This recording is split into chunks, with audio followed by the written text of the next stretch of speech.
Welcome to the After the Show Movie Podcast, brought to you by your hosts, Ascully and Cidtalk. We're addicted to movies.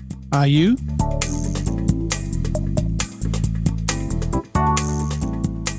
Hello, Cidtalk. Hello. Welcome to the show. Thanks.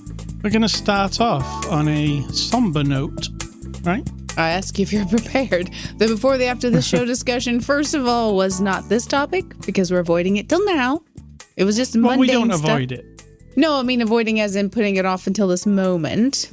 Yes. For the last few hours, because sad news that my mother passed away this Monday. This is, oh my God, what day is it? This is Thursday. I don't even know what day it is. I'm in a time vortex. So my mother had been ill and on hospice, and I was with her. My brother and my family were there, and she passed away on Monday.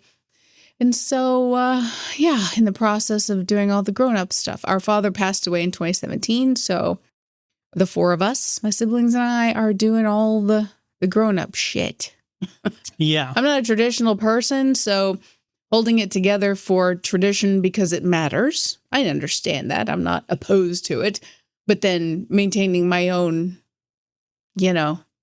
sanity and process is important. And so I'm working through it. You know what? I'm all right. You're holding it together. I'm holding it together. I'm all right until I think of someone I care about who will be grieving as well. Then I'm like, oh.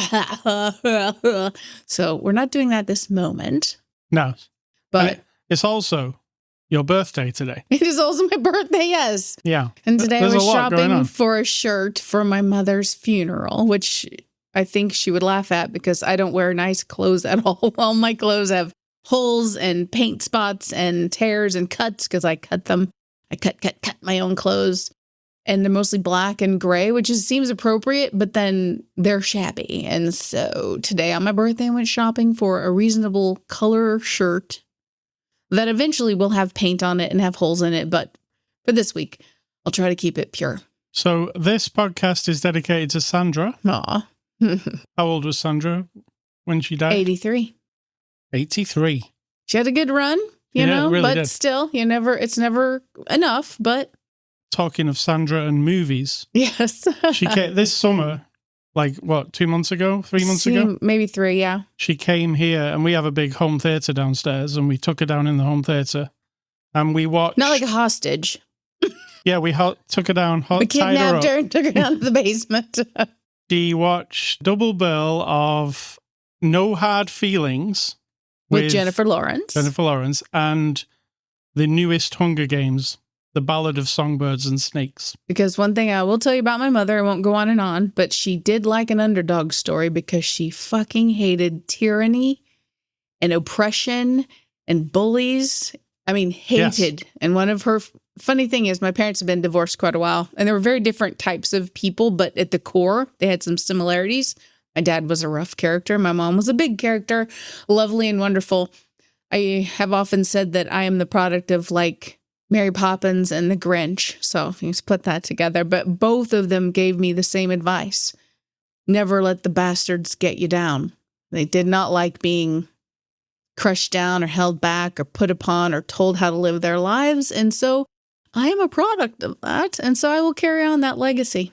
So I think that's a good thing. And she did love the Hunger Games. Oh my goodness. She loved it. But more than that, she loved Jennifer Lawrence. She really did. And she loved No Hard Feelings. Loved it. She talked about it multiple times. Didn't she watch it more than once? Or was that the first time she'd seen it? No, she don't seen that one. Oh, we watched it more than once. Yeah. That was it. Yeah. This one's for Sandra. And all of these podcasts forever now are for Sandra. And we did, she and I went and saw The Boys in the Boat. Yes. I was at her house and I recorded us talking about it. So that is actually up on Anchor and Spotify. I'll put a link in the show notes of this one. Of that one? Yeah. Okay, do you have it? Well, no, you'll send me the link Okay. and then I'll yeah. put it in. I mean, it's just fun to hear her talk about it because... It's basically, it's kind of like After the Show, but it's you and her. Yeah, exactly. Our own little version. I sneaked in a little history in life, so... Yeah. Okay, so I held it together very good. I won't be crying and snotting through the rest of this discussion. Okay, I'm going to tell you this also. In addition, grieving and death and big events in life. I have never used my phone so much in all my adult life. My phone is nonstop. I run the battery down twice a day. I've never done that ever, ever, ever. It's just the influx of love and support and checking and communicating with my siblings about all the stuff that you have to do. Yeah. I am impressed that technology is a glorious thing. I don't care who complains about it. Keep it to yourself. All right. You're doing it wrong if it's not working out for you. So goodbye, Sandra. Goodbye, Sandra. Goodbye. And welcome to After the Show. Thanks. Maybe she's listening. Who knows? You know That's a whole other topic. I would like to think she is. Because she never listened to us at any other time. She did not. True. Are you saying she's now she's hostage now still in the basement listening to the... Okay. I will picture that. So it is. Everything's messed up. The days are messed up. The hours are messed up.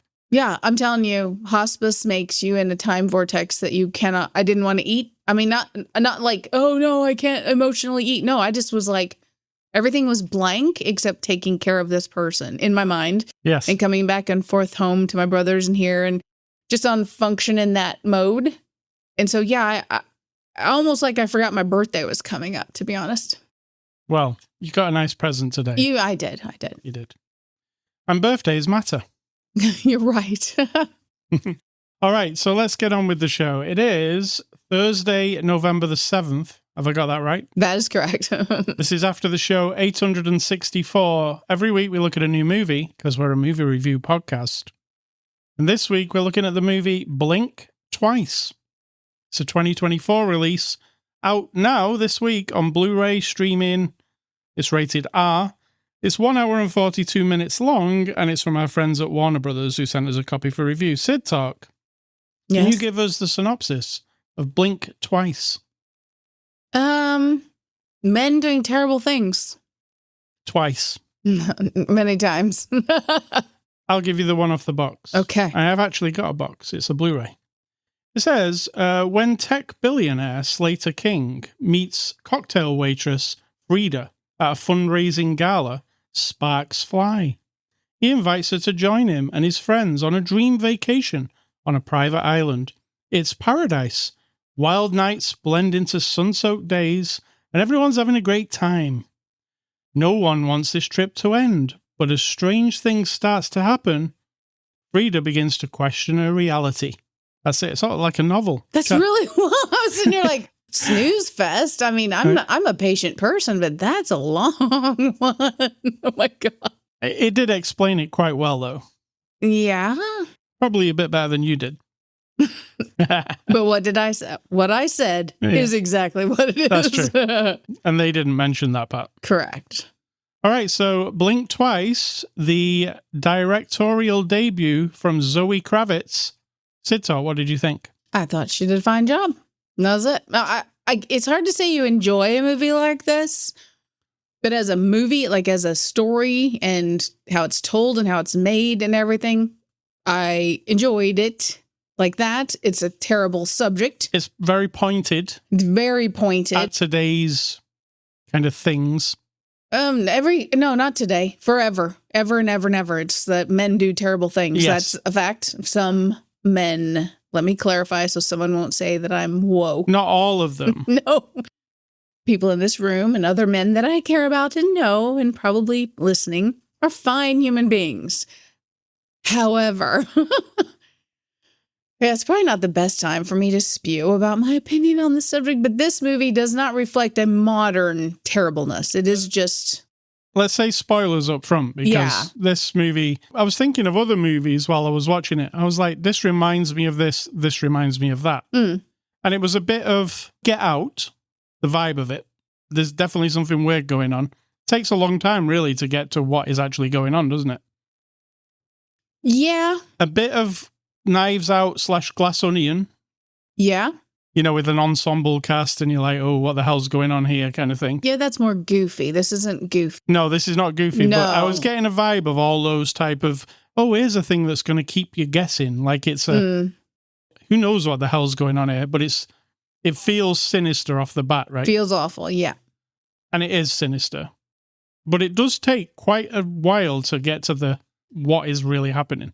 I didn't guess what was really happening for quite some time. because I didn't really know what kind of movie it was. I don't think I wanted to guess because at first I'm like, is that too obvious? Is it too obvious that this is like a sexual predator island, right? Is it too obvious? That's what it is. Yeah. And then I was like, it can't be that. Now, if she called the movie what she was officially going to call it. So this is called Blink Twice, but it also has another title that she didn't use, and it was called Pussy Island. Now, that gives it away off the bat, though, right? Exactly. I said you would be waiting for whatever that means. While that is a very, it's a confronting title that does work, I think it gives too much away. Because I didn't know it was that kind of thing. I think not knowing what we're in for, if it's like a Twilight Zone situation or opposite, or what was the other one we saw? You know what I'm talking about? The one with the woman. There we go. You know the one. Yeah, that one. Oh my gosh. There's a woman. I get that. There's a woman, and she is a slave. Mm-hmm. Antebellum. I'm good. See, that one you don't. Very good. Yeah, well, the slave part, I was like picturing her. I'm like, that's it. So it's like that too. You're not really clear what's happening. And then boom, you're like, oh, that was the other film that while we was watching it, I was like, oh yeah, Antebellum was another one where. Yes. And then it really hits you in the face with what's happening. Correct. There's no more escape. There's no more questioning. No. Even though it's not super graphic, but there is one or two particular scenes where you're like, oh, this is nasty. Absolutely. What did we watch? Because it can't be apologetic and nicey nice about it once you are going down that route. And because, as we've discussed about another movie, Art, the clown from Terrifier, not that that's based on real individual incidents, but the person who wrote and directed it researched historically horrible ways people have killed other people and tortured other people. Real humans. Yes. Right? In the past, not like a Jeffrey Dahmer type, but then you've got Jeffrey Dahmer, right? So that's a real fucking person who did absolutely horrendous things.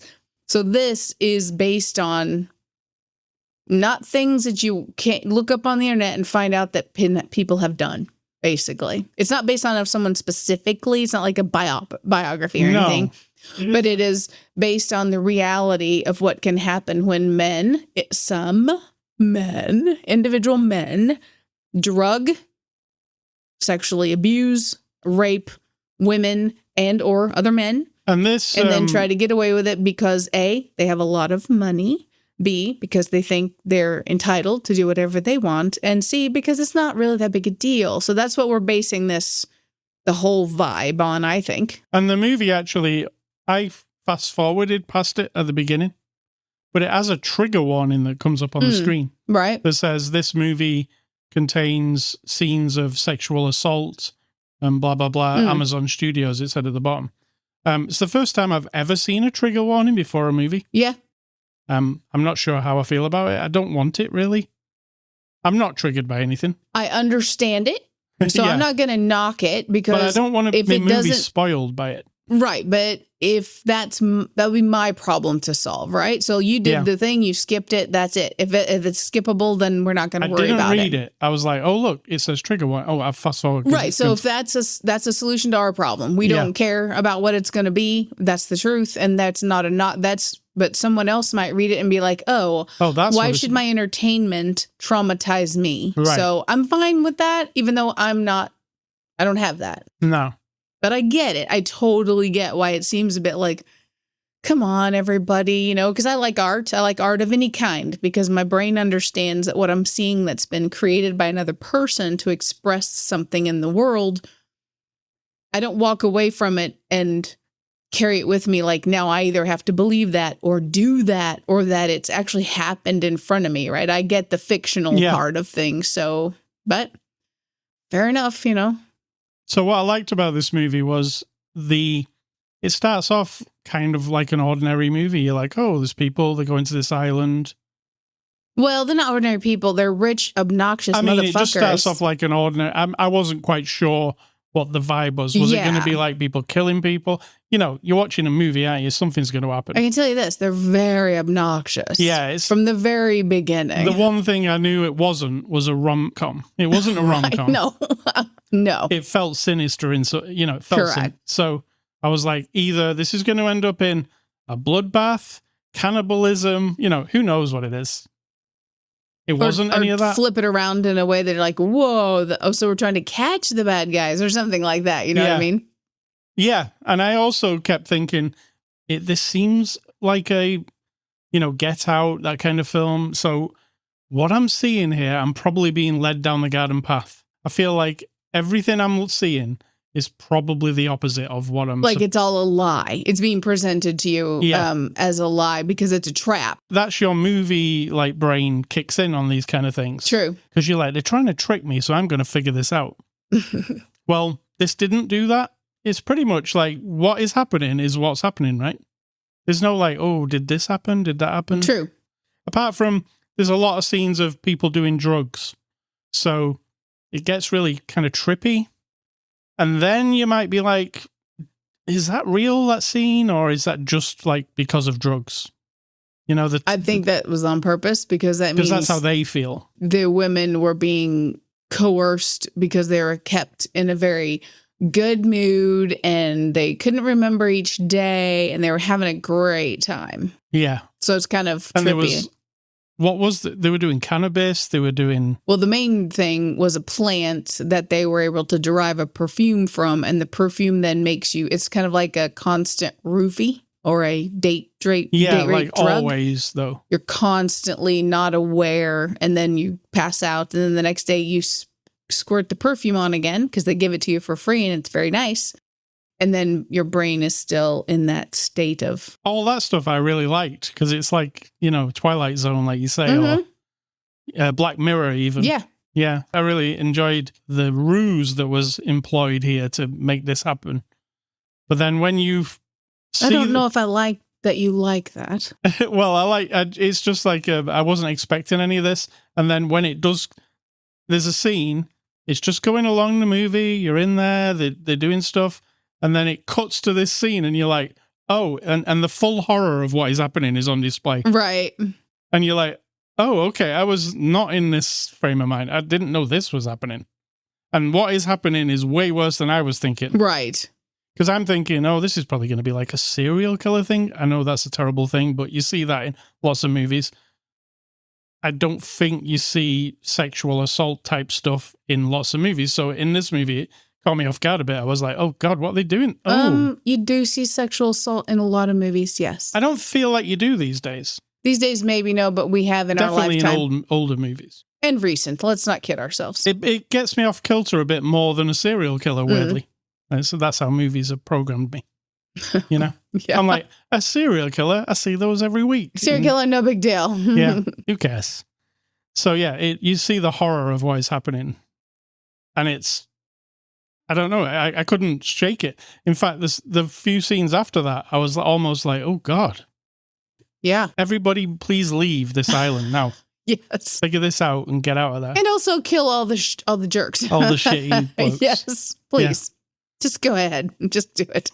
And then, like, the third act of the movie turns into, like, it's Crazy Town. It goes from, it does escalate and turn into Crazy Town. I mean, it's not on the level of The Substance.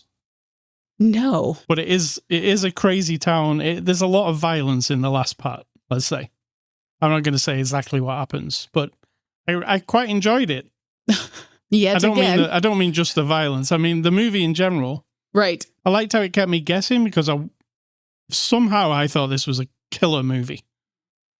Channing Tatum came across, you know, he's this rich businessman. He's all charming and shit. I'm like, he's probably Patrick Bateman underneath that shit. You know? And you're right. Yeah, I was right. But Patrick Bateman is pretty much him, isn't he? Yeah. Apart from this guy's not a... These people might not know who Patrick Bateman is. He's from American Psycho. Yeah. He's a serial killer. Like a sexual Murders predator. Murders and executions. Yeah. It's a book turned into a movie. He's pretty bad. You wouldn't want to bump into him. No, he's very bad.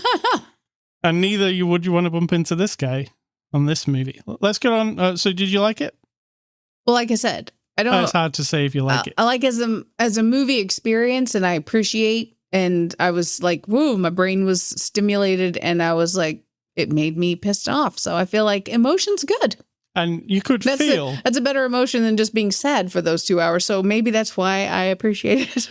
Yeah, and Zoe Kravitz wrote and directed this.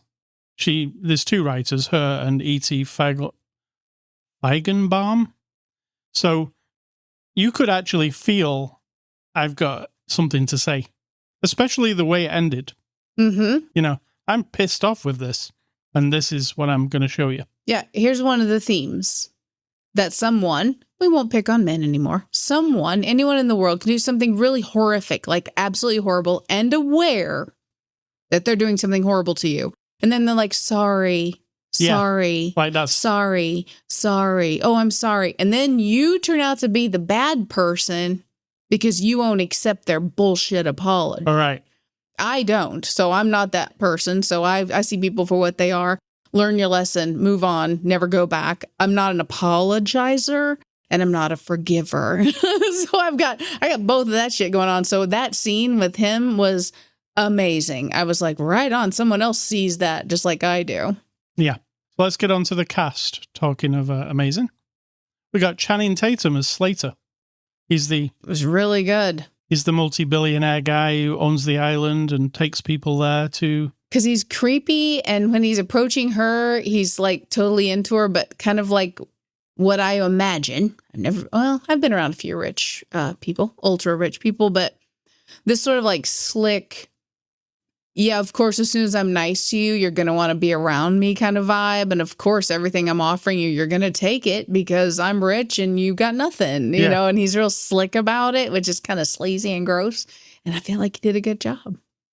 He is very creepy when it comes down to it. Very creepy. When he has to be, he's very creepy. Very, very creepy.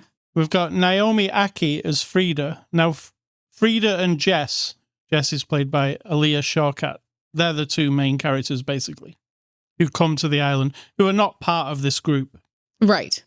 And they come and they're... Well, what we find out is none of the women are part of any group, but all the women are led to believe that the other women are part of the men's lives.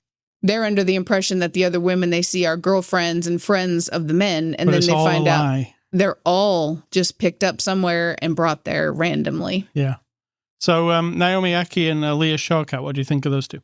Fantastic. I mean, seriously, I can't think of anyone in this movie that I was like, nobody. Everybody was... What this whole thing is like when you got this rich guy and he's got, like you said, hanger-oners. Yeah. There's a bunch of those people. Well, that's the men. Yeah, the men. The other rich men who are paying him to let them come to this island and do what they want to do. Basically is what's going on. And all those people, there's a bunch of names. There's Christian Slater, Simon Rex, who was from that movie Red Rocket that I really liked. Also, I See Dead People. He's all grown up and he's terrible. Haley Joel Osment. I mean, he's fine as a performer, but his character, also terrible. So be prepared. Also terrible character, Kyle MacLachlan, Agent Cooper. Yes. Playing a horrible man. And Gina Davis, who I've not seen since 1983, maybe. I swear to God, I've not seen her. No, she was the... Thelma and Louise was the last time I saw her. No, it wasn't. It wasn't? No, she was in the television show Exorcist. Oh, you're right. Yeah. Yeah, she was big reveal. You know, that's who that was. Yes, that was her. You blanked it out. Well, you liked that show. That was quite some time ago as well, wasn't it? Couple of years, yeah. It was more than a couple of years. That was about like 2012. Oh, I don't think it was that long ago. I do. I think that's 12 years. Gina Davis plays Stacy. What do you think? Fine, they underused her. Basically, she is the assistant to the rich guy and is also being made to forget everything, but with a twist. We'll leave it there. And she was fine. I mean, she's like a stressed out, fumbling kind of a lady, and she did a good job of that. I mean, if that's what we're trying to portray. Yeah. 2016, The Exorcist TV show. All right. Quite some time ago. It was good. It got cancelled, though, and I was annoyed by it. I hate it when they cancel me shows. Stop it. And change food at the store. I hate that.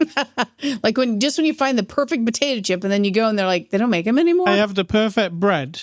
Yes. It tastes brilliant. I eat it for years, and then you bring it home. It's still, oh, look, it's the same bread. Why does it taste so different now?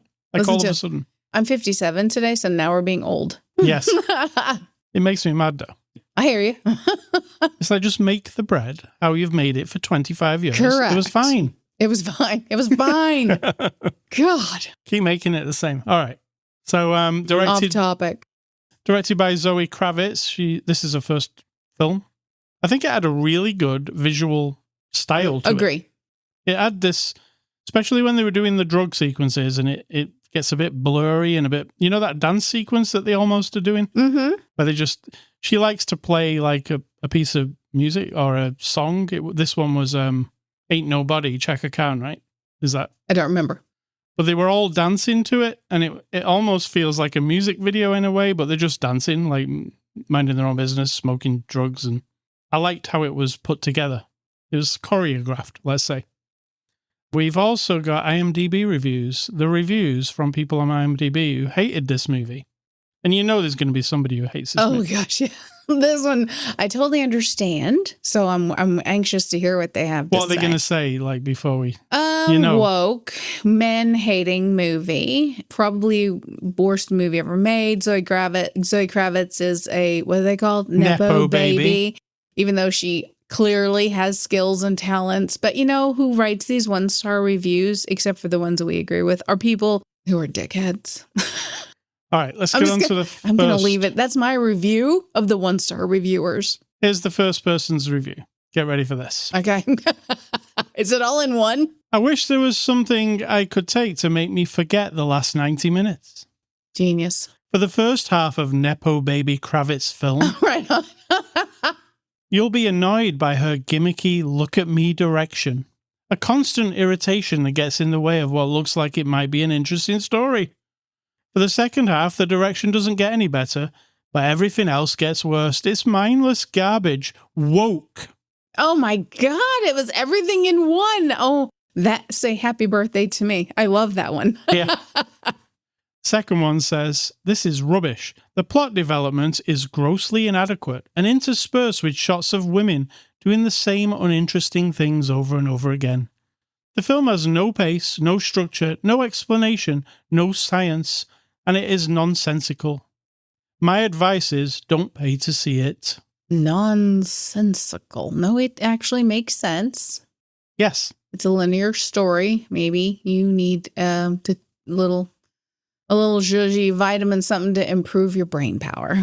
Last guy says, the worst movie I have ever seen. All right. It's this guy. That guy. I already wrote a review, but it wasn't published. This movie made me sick. I'm extremely disappointed. They could have been paid, these critics, to say it was good. We're talking about Lenny Kravitz's daughter here, and I'm not going to waste any more time. It was a disgusting movie and paid for by her father. I mean, that's probably not true.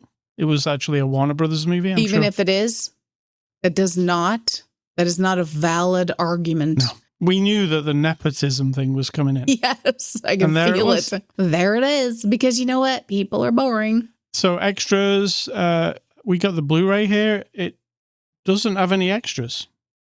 What? It has a digital code, so you can... There you go. You can watch the disc, or you can watch it on streaming. No extras. Interestingly, though, if you do want some extras, just search Blink Twice Zoe Kravitz interviews on YouTube. There are tons of them. What I learned from watching one of them was Channing Tatum, the star of the movie, is her fiancé. I had no idea. That makes the directing her own fiancé. That sounds tricky. Yeah. I mean, you're working together. That's a lot. Let's give this movie a score. Blink Twice. I'm going to give it a 7 out of 10. I think that's fair. I'm going to go with you on this one. I was going to go with 6, but then I was like, I think it was a bit more above that. I agree. It's a tricky subject, and I think it was interestingly handled. Agree. I also like the soundtrack. It has a lot of James Brown records in it. Did you notice? Yes. All of the songs in this soundtrack are also in Guy Ritchie's Lock, Stock, and Two Smoking Barrels. Exact same songs. Mm. So I've got a proclivity towards them. Is proclivity a word? Sounds good. Proclivity is a word. I don't know if you're using it correct. I feel like I am, because I am the champion of words. We'll go with that. Fair enough. Thank you to Warner Brothers. Next week, we're going to look at Kevin Smith's The 4:30 movie, his new movie. Okay. Kevin Smith, you know him? Okay. You love him? We have our moments. We have a tenuous relationship, me and Kevin. Kevin and I. We'll watch his new movie next week. All right. Movie recommendations. I am going with, first off, Zoe Kravitz was in The Batman, which was the movie from 2 years ago, as Catwoman. And so I'll recommend The Batman. I thought it was really cool. And the other one is Channing Tatum was in the movie Kingsman: The Golden Circle as the American version of, remember? Yes. Anything Kingsman I'm into, so they're my recommendations. All right. And mine are going back to the 20th century because we only got like 1 3/4 months left of this theme that I'm going on. But it's all the movies that I was keeping track of from the 1900 to 1999. I was losing track there. I think I'm in the 90s here again. So I don't have a theme, I don't think. Maybe you can figure out what the genre is. Bringing Out the Dead, Martin Scorsese, correct? Yes. With Nicolas Cage and Alabama. I believe it was Alabama, wasn't it? I think so, yeah. If you don't know what that means, then look it up. The Negotiator, really good. I like that. Denzel, I think it was Kevin Spacey. So it was Kevin Spacey and no, it wasn't Denzel Washington. I'm thinking of Man on Fire. It was Pulp Fiction, man. Nick Fury. Okay. Why don't I know his name? Nick Fury, that's his name. Nick Fury, okay. Yeah. Then we have Colors. Yes. Which is Sean Penn. That's actually really cool, That's movie. A tough one. Witness. Which is Harrison Ford in the Amish community, I believe. The Goodbye Girl, which is not from the 90s. That's from like the 70s. And that is Richard Dreyfuss and that lady, I can't remember her name. I don't think I've seen that one. Oh, yes, I think that's it. If it's not that, then it has Barbra Streisand. It's something. It's a movie that is on my list that I'm not telling you to watch. You've but if you clearly seen it, and if you want to be like me, then you'll watch all these movies. Then you'll turn into me. Good luck with that. All right, Ascully stuff.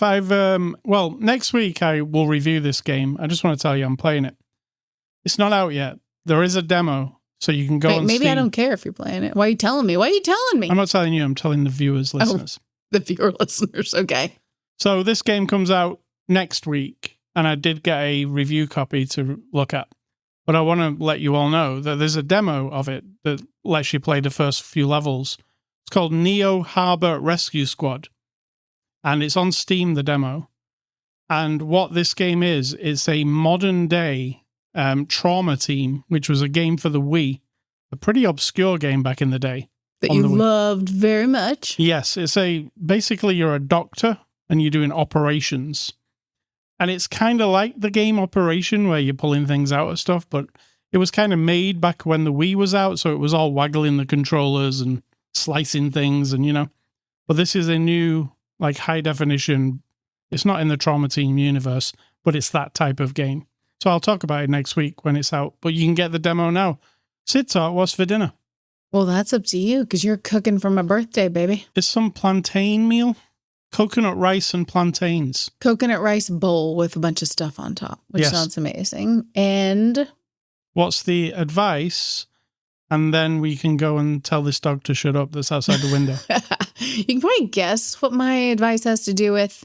It's not really advice. I'm just telling you straight up. There are no rules for grief, but people really like to make you think there are because they either want to project that they've figured it out or they've been taught a very specific route that you're supposed to take, and that's it. And if you vary from that, then you're doing something wrong or weird. You're not.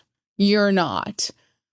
The worst thing that could happen on that day has already happened. Someone you love has died. They're done. Their life is done. That's the worst possible thing that could happen, right? Mm-hmm. After that, If one word or one name is wrong in an obituary, or somebody plays the wrong song, or it's too loud, or something like that, any of that kind of stuff, or you forget one detail about the flowers or something, keep moving. Keep moving. It is not important. It is not real grief. No, see, now I'm trying to decide for you. Part of your grieving will be that little things can really get to you and upset you, obviously.